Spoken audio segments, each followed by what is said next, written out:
استعینوا بالصبر والصلاة. صدق اللہ مولانا العظیم وبلغنا رسولہ النبی الامین المتین المکین المبین الکریم ونحن على ذلك لمن الشاہدین والشاکرین والحمد للہ رب العالمین.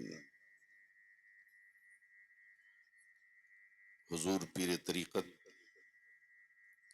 رہبر شریعت، گل گلزار چشتیت، سیدی و سندی آقائی و مولائی حضرت علامہ مولانا سید الشاہ خواجہ مسعود احمد صاحب قبلہ کلیمی دامت برکاتہم العالیہ والقدسیہ کی جلوہ گری ہے، اور آپ سید الشہداء کانفرنس میں بیٹھ کر سید الشہداء کے آل کی زیارت کر رہے ہیں.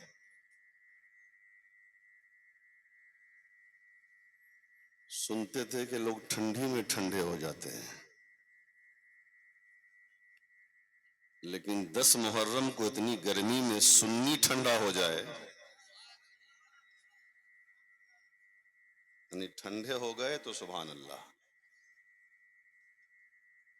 مارے گھٹنا پھوٹے سر. آج تک اس قوم کو یہی پتا نہیں ہے کہ سبحان اللہ کہاں کہنا چاہیے.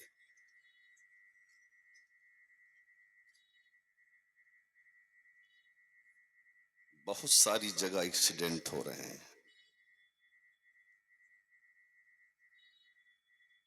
اور آج تازیہ نکالنے والے، ڈھول بجانے والے، ڈی جے بجانے والے پورے جوش میں، اور جلسہ سننے والا بے ہوش ہے.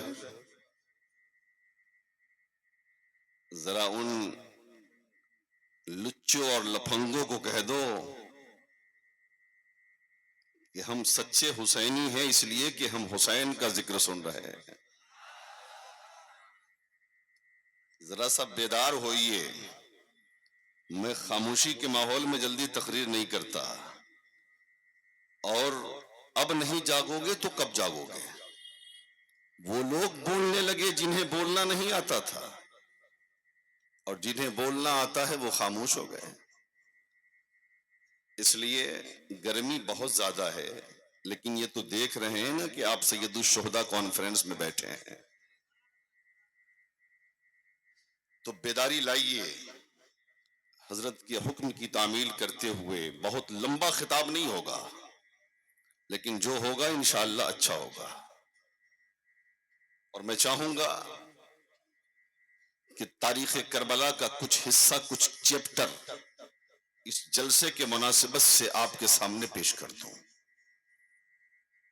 اگر تیار ہیں اور درود شریف یاد ہے اگر آپ کو تو پڑھ دیجئے ایک بار.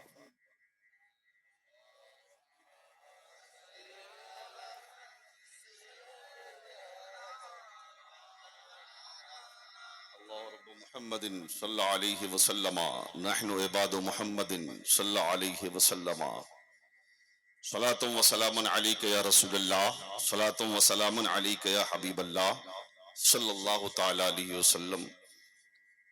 آگے والے سوچ رہے ہیں کہ کہاں کو آگے ہم بیٹھ گئے، پیچھے والے سوچ رہے ہیں ہم ہی اچھے ہیں، جو آگے ہے وہی پھنسا ہے. ہاں یہی نہ سوچ رہے ہیں. اس لیے ہمیں کوئی بولنے والا نہیں، لیکن میں ان سے کہوں گا کہ میاں گھبراؤ مت. یہ آگے بیٹھ کر عشق حسین میں پھنسے ہوئے ہیں، اور جو سید الشہداء کے عشق میں پھنستا ہے مرنے کے بعد قبر میں وہی ہنستا ہے. اسی لیے تو غریب نواز فرماتے ہیں شاہ ہست حسین، بادشاہ ہست حسین. ذرا زور سے. دین ہست حسین، دی پناہ ہست حسین، سرداد نہ داد دست در دست یزید، حقہ کے بنائے لا الہ ہست حسین. اور اعلی حضرت سرکار فرماتے ہیں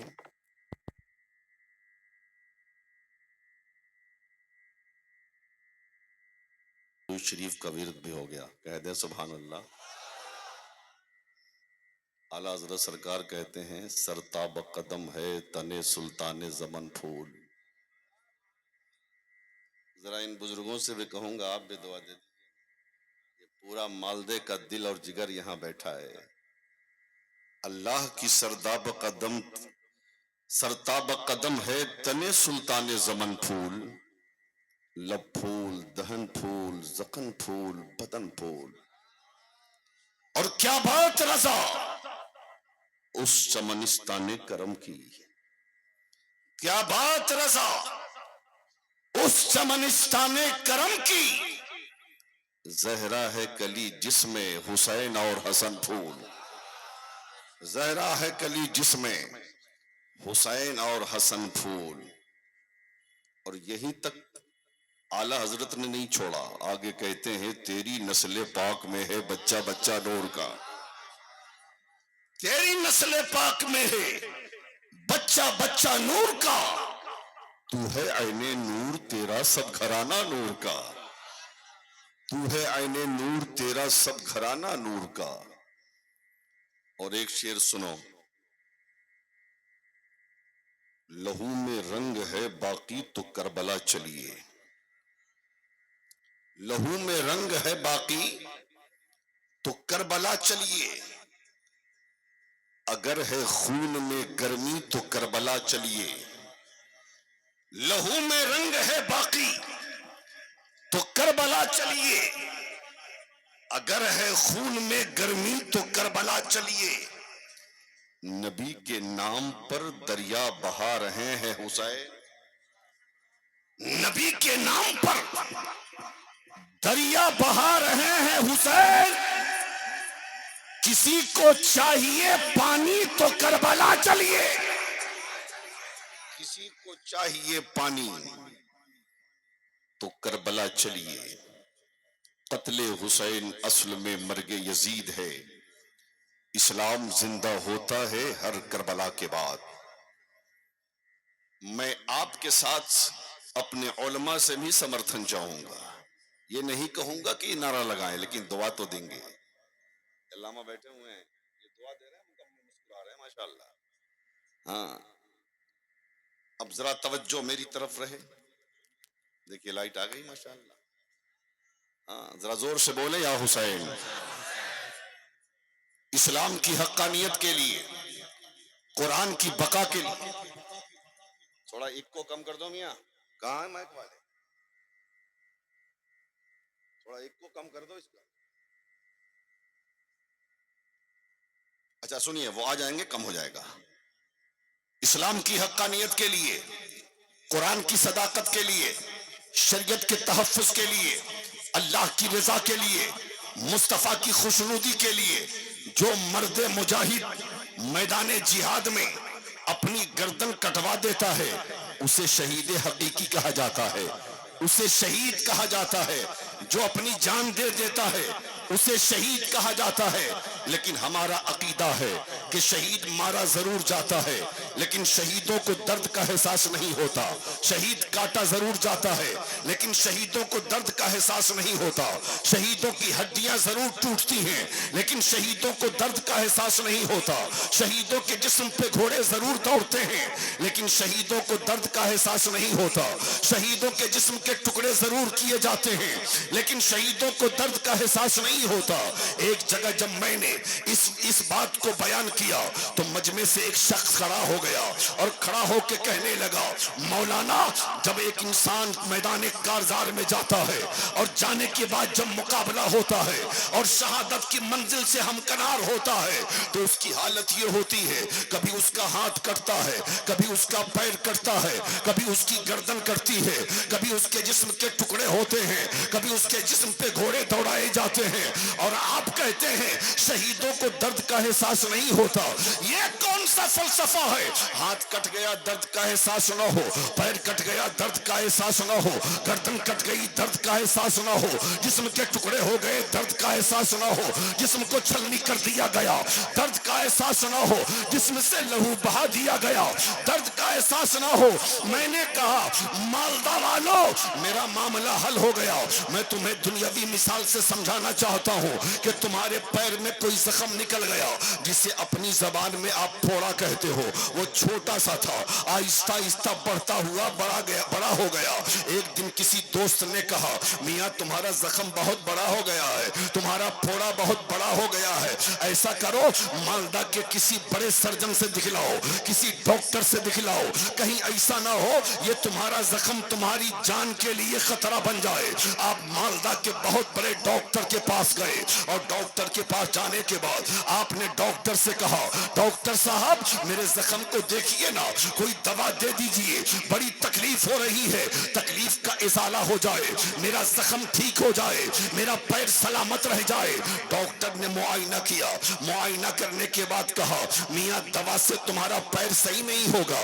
پھر کیسے ہوگا؟ کہا آپریشن کرانا پڑے گا۔ کہا آپریشن کا مطلب کیا ہے؟ کہا جہاں پر زخم ہے وہیں سے پیر کاٹنا ہوگا، اگر تم نے پیر نہیں کٹوایا تو ہو سکتا ہے زخم کے جراثیم پھیلتے پھیلتے پورے جسم میں سرایت کر جائیں اور ایک دن وہ آئے کہ اسی زخم کی وجہ سے تمہاری زندگی کا خاتمہ ہو جائے، تمہیں موت واقع ہو جائے، تم دنیا سے رخصت ہو جاؤ۔ اس لیے فیصلہ کر لو، سوچ لو، پیر چاہیے کہ زندگی چاہیے، ہڈیاں چاہیے کہ زندگی چاہیے، گوشت چاہیے کہ زندگی چاہیے، ہاتھ چاہیے کہ زندگی چاہیے۔ آپ نے تھوڑی دیر سوچا اور سوچنے کے بعد آپ نے کہا ڈاکٹر صاحب اگر پیر نہ رہا تو بغیر پیر کے زندگی جی لوں گا، اگر ہاتھ نہ رہا تو بغیر ہاتھ کے زندگی جی لوں گا، اگر آنکھ نہ رہی بغیر آنکھ کے زندگی جی لوں گا، لیکن اگر زندگی نہ رہی تو پیر لے کے کیا کروں گا، اگر زندگی نہ رہی تو ہاتھ لے کے کیا کروں گا،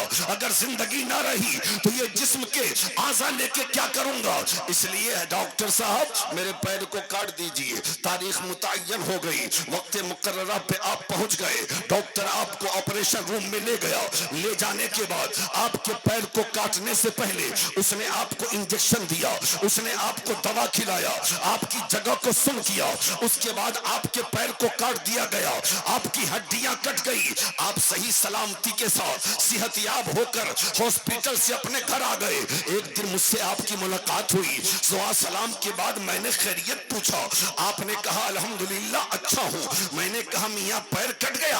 ہاں حضرت پیر کٹ گیا۔ میں نے پلٹ کے سوال کیا میاں پیر کٹا ہوگا بڑی تکلیف ہوئی ہوگی، ہڈیاں کٹی ہوگی بڑی تکلیف ہوئی ہوگی، گوشت کٹا ہوگا بڑی تکلیف ہوئی ہوگی۔ تو آپ نے کہا مولانا بالکل تکلیف نہ ہوئی۔ میں نے کہا یہ کون سا فلسفہ سمجھا رہے ہو؟ ہڈیاں کٹ گئی درد کا احساس نہ ہوا، پیر کٹ گیا درد کا احساس نہ ہوا، گوشت کٹ گیا درد کا احساس نہ ہوا۔ آپ نے کہا مولانا درد کا احساس تو ہوتا لیکن اس لیے درد کا احساس نہ ہوا کہ میرے اوپر دواؤں کا اثر تھا، میرے اوپر گولیوں کا اثر تھا، میرے اوپر انجیکشن کا اثر تھا۔ میں نے کہا مالدہ والو میرا معاملہ حل ہو گیا۔ اگر دنیاوی دوا کا یہ حال ہے، اگر کسی کو کھلا دیا جائے، پیر کاٹا جائے درد کا احساس نہ ہو، ہڈیاں کاٹی جائے درد کا احساس نہ ہو، گوشت کاٹا جائے درد کا احساس نہ ہو، تو بولو جس نے محبت خدا کی دوا کھائی ہو اور جس نے محبت مصطفیٰ کی دوا کھائی ہو اس کی گردن کٹے گی، درد کا احساس کیسے ہوگا؟ اس کے پیر کاٹے جائیں گے، درد کا احساس کیسے ہوگا؟ پتا چلا شہید مارے ضرور جاتے ہیں لیکن شہیدوں کو درد کا احساس نہیں ہوتا، نہیں ہوتا۔ اسی لیے تو میرے آقا فرماتے ہیں سارے جنتی جنت میں چلے جائیں گے، غور سے توجہ سے سننا، سارے جنتی جنت میں چلے جائیں گے۔ میرے آقا فرماتے ہیں اللہ جنتیوں کو مخاطب کر کے فرمائے گا اے میرے جنتی بندو تم نے نمازیں پڑھی میں نے انعام میں جنت دے دیا، تم نے روزہ رکھا میں نے انعام میں جنت دے دیا، تم نے زکات دیا میں نے انعام میں جنت دے دیا، تم نے حج کیا میں نے انعام میں جنت دے دیا، تو نے بھوکے کو کھانا کھلایا میں نے انعام میں جنت دے دیا، تو نے ننگے کو کپڑا پہنایا میں نے انعام میں جنت دے دیا، تو نے مدرسے کا تعاون کیا، میں نے انعام میں جنت دے دیا، تم نے مسجد کی تعمیر کی، میں نے انعام میں جنت دے دیا، تم نے غریبوں کی خبر گیری کی، میں نے انعام میں جنت دے دیا، تم نے یتیموں کے سر پہ دست شفقت رکھا، میں نے انعام میں جنت دے دیا، تم نے بیواؤں کی مدد کی، میں نے انعام میں جنت دے دیا۔ اے میرے جنتی بندو، تمہیں جنت میں مزہ آ رہا ہے کہ نہیں؟ تمہیں جنت میں مزہ آ رہا ہے کہ نہیں؟ سارے جنتی کہیں گے مولا تیری جنت کی بہاریں بے مثال، تیری جنت کا کھانا بے مثال، تیری جنت کا پانی بے مثال، تیری جنت کے محلات بے مثال، تیری جنت کا آرام بے مثال، مولا تیری جنت میں بہت مزہ آ رہا ہے۔ اس کے بعد اللہ شہیدوں سے مخاطب ہوگا، اے میرے شہید بندو، توجہ کرنا، اے میرے شہید بندو، تو نے دین کے لیے گردن دے دی، میں نے انعام میں جنت دے دیا، تو نے قرآن کے لیے اپنی گردن دے دی، میں نے انعام میں جنت دے دیا، تو نے میری رضا کے لیے اپنا ایک ایک قطرہ لہو دے دیا، میں نے انعام میں جنت دے دیا، تو نے میری رضا کے لیے اپنے جسم پہ گھوڑے دوڑوا لیے، میں نے انعام میں جنت دے دیا۔ اے میرے شہید بندو، تمہیں جنت میں مزہ آ رہا ہے کہ نہیں؟ تو تمام شہداء یک زبان ہو کے کہیں گے، مولا مولا تیری جنت کی بہاریں بے مثال، تیری جنت کا کھانا بے مثال، تیری جنت کا پانی بے مثال، لیکن پروردگار جو مزہ گردن کٹانے میں آیا تھا وہ مزہ تیری جنت میں نہیں ہے، تیری جنت میں نہیں ہے۔ اے میرے بندے، کیا کمی ہے میری جنت میں؟ کیا کمی ہے میری جنت میں؟ مولا سب کچھ ہے تیری جنت میں، لیکن ایک چیز نہیں ہے تیری جنت میں۔ میرے بندے کیا نہیں ہے میری جنت میں؟ تو تمام شہداء عرض کریں گے، مولا تیری جنت میں سب کچھ ہے، لیکن تیری جنت میں جنگ کا میدان نہیں ہے، تیری جنت میں جنگ کا میدان نہیں۔ ہماری خواہش یہ ہے کہ پھر ہمیں دنیا میں بھیج، دین کے لیے، اسلام کے لیے، شریعت کے لیے، قرآن کے لیے جنگ کا میدان ہو، دشمن کی تلوار ہو، ہماری گردن ہو، ہم اپنی گردن دیتے جائیں، تجھے راضی کرتا جائیں۔